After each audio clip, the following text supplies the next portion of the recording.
मैं एक पाकिस्तानी जासूस 70 की दिहाई में भारत में एक निहायत अहम मिशन पर अपने और अपने साथियों की जान की परवाह किए बगैर एक नया मिशन करने जा रहा हूं, जिसमें जिंदा आने के इम्कान कम से कम। पूरी कहानी सुनने के लिए डिस्क्रिप्शन में मौजूद प्लेलिस्ट के लिंक को क्लिक कीजिए और चैनल को सब्सक्राइब करना मत भूलिए। सुर्ख बटन पर क्लिक कीजिए या बेल आइकन को दबाइए ताकि आपको हमारी तमाम वीडियोस बिला ताखीर मिलती रहें। यह सन 1974 के शुरू की बात है। नजीर शिरवानी, जो मेरे साथियों के घर का मालिक मकान था, और उसका पड़ोसी आरिफ, इनकी मदद से मैं एक नए मिशन की तैयारी में मसरूफ था। मेरा नंबर 2, जिसका नाम हबीब था, इस मिशन को अकेले सरअंजाम देने की जिद कर रहा था, जिसमें कामयाबी का यकीन बेशक 50-50 था, लेकिन जान बचने के इम्कान 20% से भी कम थे। इस दफा मैं चाहता था कि मैं 23 मार्च को यौम पाकिस्तान की खुशी के मौके पर अपने अहले वतन को एक तोहफा पेश करूं, और वो था गोरखपुर का हवाई अड्डा। हबीब को मिशन पर जाने की इजाजत देकर 2 रोज के बाद जब मैं गैराज में गया तो वो मैकेनिक लड़का, जिसका नाम कैसर था, उसने मुझसे पूछा कि हम मिशन पर कब जा रहे हैं। मैं हैरान था कि साथियों के अलावा मैंने मिशन पर जाने का किसी को भी नहीं बताया, और जो लड़के गोरखपुर गए थे उन्हें भी इस मिशन के बारे में इल्म नहीं। अब कैसर का मुझसे ये पूछना कि हम मिशन पर कब जा रहे हैं मेरे लिए बाइस हैरत था। मैंने कैसर को जरा कुरेदा तो उसने बिला झिझक कहा कि उसे हमारी तैयारी और रॉड बनवाने से पूरा यकीन हो गया है कि हमने मिशन पर जाने का फैसला कर लिया है। उसे लड़कों के जरिए गोरखपुर में ऑयल टैंकर की निगरानी का भी इल्म हो चुका था। उसने कहा कि अगरचे आपके मिशन के मुतालिक मुझे अभी तक पूरी मालूमात नहीं, लेकिन मैं ये समझता हूँ कि आपका मिशन गोरखपुर से ताल्लुक रखता है और उसे ट्रक और ऑयल टैंकर के नीचे बेल्ट्स पर लेट कर अंजाम देना है। बेल्ट्स पर लेटने के दौरान काम करने का मुझे तजर्बा है। रॉड्स को चादर के सुराखों में कम से कम वक्त में डालने, सेट करने और बेल्ट्स को उनमें फिट करने का मैं दावा कर सकता हूँ। रिवॉल्वर चलाने और चाकू के इस्तेमाल का मैं माहिर हूँ, इसलिए इस मिशन पर जाने के लिए मैं खुद मौजू तरीन हूँ। मैं ऐसा समझता हूँ, लिहाजा इस मिशन पर आप मुझे जाने का मौका दें। कैसर को मैंने बताया कि मैं अपने साथियों में से एक का इंतखाब कर चुका हूं, तो कैसर ने कहा कि एक की बजाय अगर आप 2 लोगों को इस मिशन पर भेजें तो कामयाबी का यकीन दोहरा हो सकता है। कैसर की इन बातों ने मुझे बहुत मुतासिर किया। उसने बिल्कुल दुरुस्त कहा था कि 2 के मिशन पर जाने से कामयाबी के इम्कानात बहुत बढ़ जाते। वो इस तरह की अगर एक से गैर इरादी तौर पर कोई गलती हो जाती तो दूसरा उसे कवर कर सकता था, और वापसी के दौरान मज़ाहमतों का मुकाबला करने में दोनों एक दूसरे की मदद कर सकते थे। ये मिशन ऐसा था जिसके लिए सिर्फ एक ही बार रिस्क लिया जा सकता था, दूसरी बार जाने की कोई गुंजाइश न थी। नफ्सियाती तौर पर भी अकेला शख्स मिशन के दौरान किसी मरहले में भी अकेला होने के बायस हवास खो सकता है, जबकि 2 के होने की सूरत में तन्हा होने का एहसास खत्म हो जाता है। मैंने इन सब पहलुओं पर गौर करने और कैसर की इस मिशन पर जाने की ख्वाहिश को देखते हुए और उसकी अहलियत के पेश नजर तय किया कि इन दोनों को मिशन पर भेजा जाए। मैंने कैसर को भी पेश आने वाले खतरात से पूरी तरह आगाह किया कि अगर उसकी ये ख्वाहिश सिर्फ सतही है तो वो खत्म हो जाए, लेकिन उसने अपने दलाइल से मुझे लाजवाब कर दिया। मैंने कैसर को इस मिशन में शामिल होने की इजाजत दे दी और अब तक हवाई अड्डे के मुतालिक जो मुझे मालूमात हासिल हो चुकी थी उनकी रोशनी में उसे ब्रीफ किया और फौरी तौर पर बेल्ट्स पर लेटने की प्रैक्टिस शुरू करने का कहा, और दूसरे दिन कैसर को बेल्ट्स का दूसरा सेट भिजवा दिया। मैंने इस मिशन पर जाने के लिए हबीब के अलावा अपने एक साथी और कैसर समेत 4 लड़कों को हमरा ले जाने का फैसला किया था। इस दौरान पाकिस्तान भेजे जाने वाली डाक में मैंने लिख भेजा था कि हम लोग एक मिशन का जायजा लेने और अगर मुमकिन हुआ तो उस जायजे के दौरान ही उसे पूरा करने की कोशिश करेंगे। हबीब और एक साथी मेरे हमरा जा रहे हैं। डाक की वसूली और भेजने का मेरे बाकी 2 साथियों को इल्म नहीं और ना ही कोरियर से उनकी शिनासाई है, लिहाजा हमारी वापसी तक डाक सिलसिले को मुअत्तल रखा जाएगा।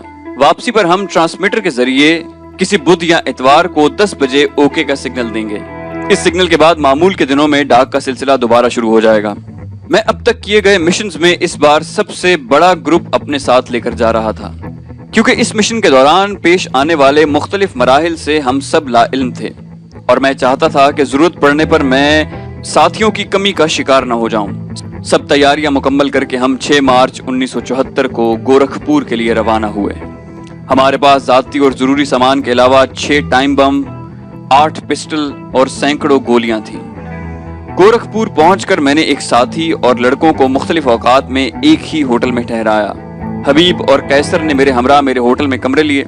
दूसरे दिन सुबह से ही हमने पेट्रोल टैंक्स की निगरानी शुरू कर दी ताकि एयर फोर्स के ऑयल टैंकरों का खोज मिल सके। मुझे अब तक हासिल शुदा मालूमात से इस बात का यकीन हो चुका था कि ऑयल टैंकर से डायरेक्ट जहाजों में पेट्रोल नहीं डाला जाता और सुरंग में यकीनन एयर फोर्स के अपने जेर जमीन टैंक बने होंगे जिनमें ऑयल टैंकरों का पेट्रोल जखीरा किया जाता होगा और इन टैंकों से जहाजों को पेट्रोल सप्लाई किया जाता होगा और ऑयल टैंकर्स अपना लोड एयर फोर्स के टैंकों में मुंतकिल करने के बाद अपने पार्किंग में वापस आ जाते होंगे। 3-4 रोज की निगरानी के बाद हमें एयर फोर्स का ऑयल टैंकर दिखाई दिया। पेट्रोल भरने में तकरीबन आधा घंटा सर्फ हुआ। टैंकर में ड्राइवर के अलावा क्लीनर और एक मुसल्लह गार्ड मौजूद था। ये तीनों पेट्रोल भरने के दौरान टैंकर से बाहर आकर पेट्रोल टैंक्स के नजदीक बनी हुई एक मुंडेर पर बैठ गए। तेल भरने के दौरान हबीब और कैसर का टैंकर के नीचे घुसना मुमकिन नहीं था। वापसी के सफर के दौरान सड़क पर मरम्मत करने वालों के भेस में हम टैंकर को चंद मिनटों के लिए रोक सकते थे, लेकिन ये काम सड़क मरम्मत करने वाली हैवी मशीनरी के बगैर मुमकिन न था। अगर हम सड़क पर किसी तरह से टैंकर को रोक भी लेते और गार्ड, ड्राइवर और क्लीनर पर काबू पाकर उनकी वर्दियां पहनकर टैंकर ले जाते तो पहली चेक पोस्ट पर ही धर लिए जाते और अगर बिलफर्ज हम चेक पोस्ट की रुकावटों को भी उबूर कर लेते तो हमें यह मालूम नहीं था कि एयर फोर्स के टैंक कहाँ हैं और किस तरह वहां पहुंचा जा सकता है। एयर फोर्स के टैंकर हफ्ते में एक आध बार ही दिखाई देते थे। हमें समझ नहीं आ रहा था कि ऑयल टैंकरों तक किस तरह पहुंचे। इसी सोचो विचार में दिन गुजरते गए और हम इस मसले का कोई हल तलाश करने में कामयाब न हुए। एक शाम हम सब एक रेस्टोरेंट में बैठे थे कि एक लड़के ने कहा कि उसने निगरानी के दौरान देखा है कि पेट्रोल टैंक्स का जिस वसी चार दीवारी ने अहाता किया हुआ है उसके 3 बड़े गेट हैं। पहले और दूसरे गेट में रेलवे लाइन बिछी हुई है, एक छोटा गेट अमले के दाखिले के लिए बना हुआ है और तीसरे बड़े गेट से टैंकर आते जाते हैं। ये चारों गेट मुकफ्फल होते हैं। टैंकरों के लिए बने गेट पर एक चौकीदार मौजूद रहता है जो टैंकर ड्राइवर की शनाख्त के लिए 2-4 मिनट के लिए उसको रोकता है और शनाख्त के बाद ताला खोलकर टैंकर को अंदर जाने की इजाजत देता है। ये 2-4 मिनट का वक्फा हबीब और कैसर के लिए बहुत कम था। हमें कम से कम 10 मिनट दरकार थे। उसी लड़के ने कहा कि अगर एक लड़का मेरे हमरा कर दें तो मैं टैंकर को गेट पर 10 की बजाय 15 से 20 मिनट तक रोक सकता हूँ। मैंने पूछा कैसे, तो उसने बताया कि अगर हमारा एक साथी सड़क पर फासले से खड़ा होकर दूर से टैंकर को देखकर उसके आने का इशारा कर दे तो मैं और मेरा साथी फौरन ही चौकीदार के पास पहुंच जाएंगे। साथी चौकीदार को बातों में लगाएगा कि चौकीदार को गेट नजर ना आ सके और इस दौरान मैं ताले में थोड़ी सी एल्फी डाल दूंगा। ये काम करके हम वहां से चले आएंगे। टैंकर के पहुंचने पर जब चौकीदार ताला खोलने लगेगा तो वो उसमें नाकाम हो जाएगा। टैंकर में बैठे हुए लोग भी अगर टैंकर से उतरे तो उनका ध्यान भी ताले और गेट पर ही होगा। इस तरह जो वक्त मिलेगा उसमें हबीब और कैसर टैंकर के नीचे जाकर अपनी कार्रवाई आसानी से मुकम्मल कर सकते हैं। ये तजवीज अगरचे महफूज न थी, लेकिन इसके सिवा दूसरा कोई जरिया भी नहीं था। सबने इसी तजवीज पर अमल करने के हक में वोट दिया। दिल्ली से रवानगी से कबल मैंने आरिफ के जरिए ग्रे कलर के 2 ओवरऑल हबीब और कैसर के लिए खरीदे थे और उनकी पुश्त पर एयर फोर्स के मखसूस गोल दायरों वाले मखसूस निशान भी बनवा लिए थे। एक सबसे बड़ा मसला जिसका हल हम अभी तक तलाश न कर पाए थे वो ये था कि बम ऑन करने के बाद कैसर और हबीब का एयर फोर्स के रिस्ट्रिक्टेड एरिया से बाहिफाजत बाहर निकलना। एक सूरत ये थी कि धमाके के बाद वहां जो अफरा तफरी फैले उसका फायदा उठाकर वो दोनों कोई जीप या ट्रक लेकर जाने वाले रास्ते से ही वापस आ जाएं।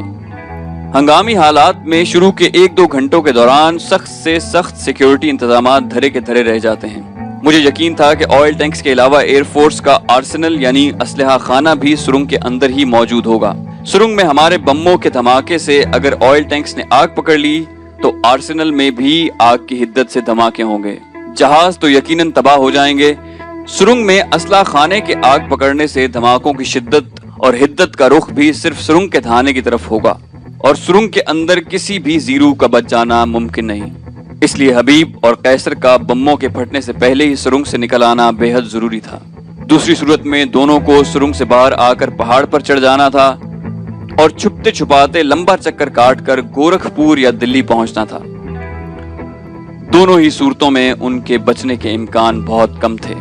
मैंने उनसे कोई बात पोशीदा नहीं रखी थी। गोरखपुर में भी उन्हें इन खतरात से कई बार आगाह किया, लेकिन बेसूद उनका मिशन पर जाने का इसरार बढ़ता गया। उत्तर प्रदेश के नक्शे के मुताबिक गोरखपुर से तकरीबन 5 किलोमीटर शुमाल में महिंदवाल और 45 किलोमीटर पर रावना और जुनूब में 50 किलोमीटर देवरिया के कस्बात थे।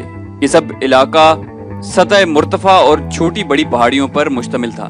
गोरखपुर में आखिरी हिदायत के तौर पर मैंने उन्हें कहा कि अगर सड़क पर वापसी में दुश्वारी पेश आए तो पहाड़ी रास्ता इख्तियार करें और नजदीकी कस्बात तक पहुंचने की कोशिश करें, और पहाड़ी रास्ता इख्तियार करने की सूरत में अपने ओवरऑल उतार फेंकें। मैंने उन्हें कहा कि सुरंग के बाहर यकीनी तौर पर जीपें और ट्रक वगैरह खड़े होंगे, उनमें से कोई भी गाड़ी हासिल करें और अगर कोई रुकावट डाले तो बेदरीग उसे शूट कर दें। वापसी के दौरान अगर चेक पोस्टों पर कोई रोकने की कोशिश करे तो तेज रफ्तारी से बैरियर्स को तोड़ते हुए आगे बढ़ जाएं। गाड़ी चलाने वाला गाड़ी की रफ्तार को बढ़ाए और दूसरा, अगर कोई मज़ाहमत हो तो गार्ड्स पर फायर खोल दे। मैंने उन्हें कहा कि मैं अपने साथ 2 लड़कों को लेकर किसी प्राइवेट गाड़ी में जहां तक इस सड़क पर आना मुमकिन हुआ उनका इंतजार करूंगा। सब अपना सामान बिल्कुल तैयार रखें क्योंकि हमें फौरी तौर पर गोरखपुर से निकलना होगा। गर्ज ये कि अपने तमाम प्रोग्राम तफसीलन तय करके हमने अगली सुबह से मिशन पर अमली काम का आगाज कर दिया। हबीब और कैसर ने ओवरऑल और बम खाली थैलों में डालकर ऑयल टैंक्स के करीब ओट में छुपा दिए। चौकीदार के पास जाने वाले दोनों लड़कों ने रेलवे लाइन के साथ ऐसी जगह पर डेरे डाले जहां से टैंकर की आमद का सिग्नल देने वाला लड़का उन्हें बखूबी दिखाई दे सकता था। प्रोग्राम के मुताबिक हमने ये तय किया कि हम सब हर रोज सुबह होटलों के बिल अदा करके हबीब और कैसर का सामान मेरे कमरे में और दूसरे होटल वाले एक लड़के के कमरे में रख दिया करेंगे ताकि होटल छोड़ने में वक्त जाया ना हो। मिशन से वापसी पर हबीब और कैसर को लेने के लिए प्राइवेट गाड़ी के हुसूल के लिए हमने फैसला किया कि जो ही कैसर और हबीब टैंकर के साथ रवाना होंगे, हम शहर में से किसी भी अच्छी हालत की ऐसी प्राइवेट गाड़ी को रोककर जिसमें सिर्फ एक शख्स हो, ड्राइवर को उस गाड़ी समेत अगवा कर लेंगे। इस दौरान एक साथी अपने और मेरे होटल से सामान लेकर तयशुदा जगह पर आ जाएगा। इसके फौरी बाद हम एक और प्राइवेट गाड़ी ड्राइवर समेत अगवा करेंगे और दोनों गाड़ियां लेकर सुरंग वाली सड़क पर आखिरी 2 शाखे तक हबीब और कैसर का इंतजार करेंगे। 20 मार्च तक हम रोजाना सुबह 8 से शाम 6 बजे तक अपनी अपनी जगहों पर बैठे टैंकर का इंतजार करते रहे। 21 मार्च को सुबह 9:30 बजे के करीब सड़क पर खड़े लड़के ने टैंकर की आमद का सिग्नल दिया। सिग्नल मिलते ही दोनों लड़के तकरीबन भागते हुए अपनी ओट से निकलकर गेट पर चौकीदार की तरफ आ गए। एक ने चौकीदार से टैंकों के इंचार्ज के मुतालिक पूछते हुए उसे बातों में लगाया। इस दौरान दूसरे लड़के ने निहायत फुर्ती से ताले में एल्फी डाल दी। ये सारा काम बमुश्किल 1.5 मिनट में पूरा हो गया। चंद मिनट के अंदर टैंकर गेट पर पहुंच गया। चौकीदार ने मामूल के मुताबिक शनाख्त के बाद गेट खोलना चाहा तो ताला एल्फी की वजह से खुल न सका। चौकीदार ने ताला खोलने के लिए जोर आजमाई शुरू कर दी। यही वक्फा हमें दरकार था। हबीब और कैसर ने बॉम्ब्स और ओवरऑल के थैले अपने सीनों पर बांध रखे थे। वो खामोशी और तेजी से टैंकर की तरफ बढ़े और बगैर किसी की नजर पड़े टैंक के नीचे घुस गए। गेट खुलने में जब देर हुई तो टैंकर में बैठे ड्राइवर, गार्ड्स और क्लीनर भी नीचे उतर आए। ताले में एल्फी चूंकि अभी अभी डाली गई थी, इसलिए चंद जोरदार झटकों से ड्राइवर ने ताला खोल दिया। फाटक खुलने पर टैंक अंदर दाखिल हुआ और एक टैंक से इसमें तेल भरा जाने लगा। हम सब दम साधे ये सारा अमल देख रहे थे। तेल भरने के बाद टैंकर वापसी के लिए रवाना हुआ। अब तक सब काम हमारी उम्मीदों के मुताबिक हुआ था। हम भागते भागते रिक्शा स्टैंड पर पहुंचे। वहां से 2 रिक्शे लेकर 2 लड़के होटलों से हमारा सामान लेने चले गए। मैंने उन्हें मीटिंग पॉइंट का बता दिया था। बाकी हम 3 थे। हमने शहर के साथ छोटे से इंडस्ट्रियल एरिया का रुख किया। हमें वहां से गाड़ी हासिल करनी थी। चंद गाड़ियों के बाद हमें एक ऐसी गाड़ी दिखाई दी जिसमें सिर्फ एक आदमी था। मैंने सड़क के दरमियान आकर उसे रोका। ड्राइवर ने शीशे चढ़ाए हुए थे। पिस्टल मेरी जेब में था। मैंने उसे कुछ कहने के अंदाज में लब हिलाए। कुछ न समझते हुए उसने शीशे नीचे किए। मैंने पिस्टल निकालकर उसकी गर्दन के साथ रख दिया। ड्राइवर के लिए यह सब इंतहाई गैर मुतवक्के था। वो बौखला गया। मैंने दरवाजा खोलकर उसे साथ वाली नशिस्त पर धकेला और खुद स्टीयरिंग संभाल लिया। मुझे स्टीयरिंग पर देखते ही दोनों लड़के ओट से निकलकर गाड़ी की पिछली सीट पर बैठ गए। मैंने गाड़ी को टर्न किया। इस दौरान लड़कों ने ड्राइवर को खींचकर पिछली सीट के पायदान पर लिटा दिया और एक लड़के ने रिवॉल्वर उसकी कनपटी से लगाकर कहा कि जरा भी हरकत की तो तेरा भेजा उड़ा दूंगा। गाड़ी लेकर मैं मीटिंग पॉइंट पर पहुंच गया और गाड़ी से निकलकर होटल जाने वाले लड़कों के आने का इंतजार करने लगा। 20 मिनट के अंदर चंद मिनटों के वक्फे से दोनों लड़के आ गए। उन्होंने जल्दी जल्दी सामान गाड़ी के ट्रंक में रखा और हम दूसरी गाड़ी की तलाश में निकल खड़े हुए। अब हमने रेलवे ऑफिस का रुख किया और ऑफिस के मेन गेट से बाहर ही गाड़ी पार्क करके हम 2 ऑफिस की हुदूद में दाखिल हुए। गोरखपुर में बड़ा जंक्शन होने की वजह से मुसाफिरों की भीड़ रहती है। हम ऑफिस की कार पार्किंग में चले गए। रिजर्वेशन के लिए वहां बहुत से लोग आ जा रहे थे। पार्किंग में 7-8 गाड़ियां खड़ी थी। हम गाड़ी चुरा भी सकते थे, लेकिन गाड़ी चोरी होने की इत्तला पर न सिर्फ शहर में नाकाबंदी हो जाती, बल्कि गाड़ी की तलाश भी फौरी शुरू हो जाती। इसलिए हम ड्राइवर के साथ ही गाड़ी को अगवा करना चाहते थे। एक सूटेड बूटेड साहब रिजर्वेशन ऑफिस से बाहर आए और एक नई गाड़ी की जानिब बढ़े। अभी उसने गाड़ी का दरवाजा खोला ही था कि मैंने पिस्टल उसकी पुश्त से लगा दिया और पिस्टल के दस्ते से उसके सर के पीछे जोरदार चोट लगाई। वो बेहोश हो गया। मेरे साथी ने पिछला दरवाजा खोलकर उसे भी पायदान पर लिटा दिया। मैं गाड़ी लेकर ऑफिस के बाहर आ गया। मेरा साथी भी गाड़ी चलाने का माहिर था। मैंने साथी को दूसरी गाड़ी चलाने के लिए भेज दिया और कहा कि उस गाड़ी के ड्राइवर को भी पिस्टल के दस्ते से चोट लगाकर बेहोश कर दे, ताकि उनकी तरफ से कोई खदशा बाकी न रहे।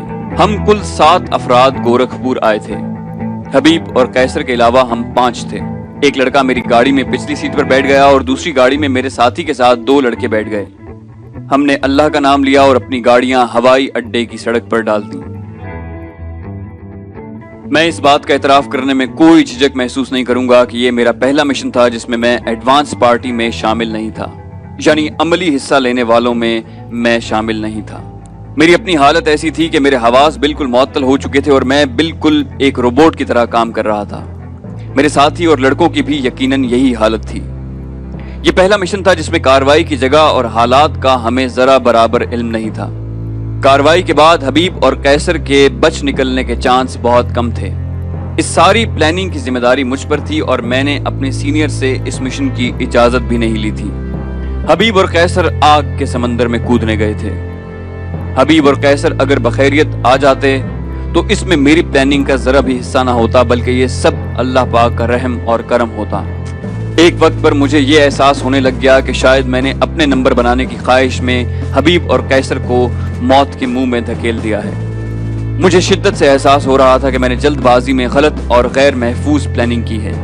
इस एहसास की वजह से अगर सुबह का वक्त लौट आता तो मैं हबीब और कैसर को कभी भी जाने की इजाजत न देता, लेकिन अब तीर कमान से छूट चुका था। अब मैं अल्लाह पाक के रहमो करम की उम्मीद पर आस लगाए बैठा था। लड़कों और साथियों की हालत भी मुझसे मुख्तलिफ न थी। एक दूसरे से वो एक लफ्ज भी बोल नहीं पा रहे थे। हमें इंतजार का एक एक पल गुजारना मुश्किल हो रहा था। हबीब और कैसर को गए तकरीबन 3 घंटे गुजर चुके थे कि अचानक हमें जमीन हिलती हुई महसूस हुई। अभी जमीन की थरथराहट खत्म नहीं हुई थी कि पहाड़ की दूसरी जानिब से आग और धुएं के बादल उठने लगे। उसके साथ ही कानों के पर्दे फाड़ देने वाले धमाकों का सिलसिला शुरू हो गया। वक्फे वक्फे से आग के शोले बुलंद होते हुए दिखाई दिए और धमाकों की शिद्दत बढ़ती गई। शोले इतने बुलंद थे कि पहाड़ की दूसरी जानिब होने के बावजूद हमें दिखाई दे रहे थे। वक्फे वक्फे से धमाकों की शिद्दत से मैंने अंदाजा लगाया कि सुरंग में बना हुआ असलहा खाना भी आग पकड़ चुका है और ये धमाके बॉम्ब, रॉकेट और दूसरा असलहा फटने से हो रहे हैं। हमें जो शोले दिखाई दे रहे थे वो यकीनन सुरंग के थाने से निकलते थे, क्योंकि इखराज का और कोई रास्ता न था। मिशन पूरा होने की हद तक हम कामयाब हो चुके थे, लेकिन हमें जरा भी खुशी न थी। हम सब हबीब और कैसर की बखैरियत वापसी की दुआएं मांग रहे थे। धमाके और आग के शोले इसी शिद्दत से जारी थे कि हमें एयरफोर्स का एक ट्रक सुरंग की तरफ से आता दिखाई दिया। हमने गाड़ियां स्टार्ट कर ली और 2 लड़के इस सड़क के दोनों तरफ ढलानों में खड़े हो गए। ट्रक तेजी से हमारी तरफ बढ़ रहा था। ट्रक जरा नजदीक पहुंचा तो लड़कों ने ड्राइवर और साथ बैठे हुए शख्स को पहचान कर नारा लगाया। ट्रक रुकते ही हबीब और कैसर ट्रक से बाहर आए। उन्हें बखैरियत देखकर हमारी खुशी की कोई इंतहा न रही, लेकिन अभी हमारा काम मुकम्मल नहीं हुआ था। मैंने अपने साथी को कहा कि ट्रक के एक्सेलरेटर पर पत्थर रखकर इसको स्टार्ट करे और स्टीयरिंग मोड़कर सड़क की ढलवान पर लुढ़का दे। ट्रक लुढ़कता हुआ ढलवान से 50-60 फुट गहरी खाई में जा गिरा। लुढ़कते हुए उसे आग लग गई। इस दौरान लड़के 2 यरगमाली ड्राइवरों को गाड़ियों से बेहोशी की हालत में निकाल लाए। एक लड़के ने खंजर निकाला तो मैंने चीख कर उसे मना किया। लड़के मेरे कहने पर उन दोनों को घसीट कर ढलवान के पीछे एक पत्थर की ओट में ले गए। मैंने खुद जाकर उनके सरों पर पिस्टल के दस्ते से कई बार जरब पहुंचाई। मेरे अंदाजे के मुताबिक वो आइंदा 4-5 घंटों तक होश में नहीं आ सकते थे। कैसर मेरे साथ और हबीब साथ वाली गाड़ी में बैठ गया और हमने गाड़ियों का रुख गोरखपुर की जानिब किया।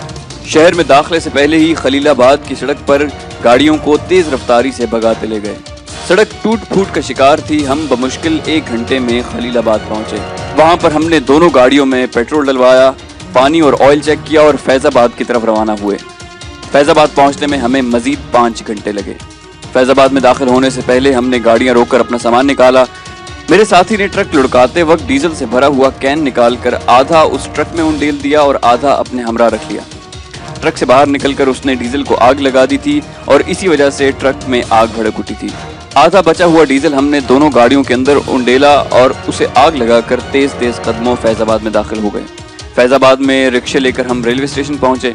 मैंने अपने साथी को स्टेशन का जायजा लेने के लिए भेजा। उसने बताया कि कोई गैर मामूली सरगर्मी दिखाई नहीं दे रही। हमने 2-2 की टोली में लखनऊ के टिकट लिए। 3 घंटे इंतजार के बाद लखनऊ जाने वाली ट्रेन आई और हम सब एक ही डब्बे में सवार हो गए। मैंने सबको अपने पिस्टल और रिवॉल्वर तैयार रखने का कहा। इतने बड़े मिशन को कामयाबी से पूरा करने और कैसर और हबीब के बखैरियत लौटने के बाद हम कोई रिस्क नहीं लेना चाहते थे। फैजाबाद से लखनऊ तक 100-125 किलोमीटर का फासला उस पैसेंजर ट्रेन ने 5 घंटों में तय किया। लखनऊ पहुंचते खासी रात ढल चुकी थी। स्टेशन से मालूम हुआ कि दिल्ली की ट्रेन सुबह 8 बजे मिलेगी। हमने रात का बकिया हिस्सा रेलवे वेटिंग रूम में गुजारा और सुबह 8 बजे हम ट्रेन में बैठे और शाम गए दिल्ली पहुंच गए।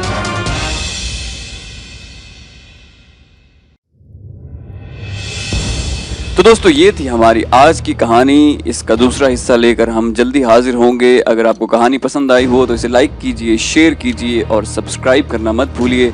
सब्सक्राइब करने के लिए बेल आइकन पर क्लिक कीजिए या सब्सक्रिप्शन के बटन को दबाइए ताकि आपको हमारी तमाम वीडियोस बिला ताखीर मिलती रहें। अपना बेहद ख्याल रखिएगा। अल्लाह हाफिज़।